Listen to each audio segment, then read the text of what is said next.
Sunday వచ్చిందంటే చాలు అందరికీ గుర్తొచ్చేది నాన్ వెజ్. నాన్ వెజ్ లేకపోతే ఆ రోజు ఏందో ముద్దే దిగదు, అంతే కదా. అందుకే ఈసారి అయితే ఎప్పుడులా కాకుండా ఫ్రైలు కర్రీలు కాకుండా ఈసారి వెరైటీగా ట్రై చేద్దామనేసి అయితే కబాబ్ అయితే రెడీ చేశానండి.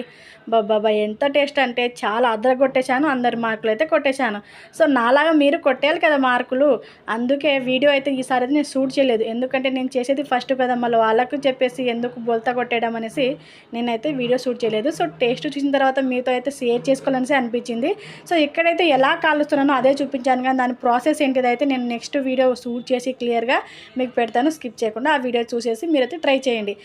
సో ఇక్కడైతే నా చింతల్లికి అయితే ఫుల్ నచ్చేసింది. మమ్మీ నాకు ఇంకా కావాలనేసి ఏడుపు. బేటా నేను కొన్నే చేశాను, టేస్ట్ ఎలా ఉంటుందో చూద్దాం అనేసి నెక్స్ట్ టైం చేస్తానులే బేటా అనేసి chicken kebab, fish kebab, mutton 3 చేశానండి. 3 అయితే చాలా భలే టేస్ట్కి వచ్చింది. మనం బయట అయితే ఏ టేస్ట్తో ఉంటుందో అదే టేస్ట్తో మా ఆయన అయితే నాకు ఫుల్ మార్కులే చేశారు ఈరోజు. చాలా హ్యాపీగా అనిపించింది. So thank you for watch, thank you all, by.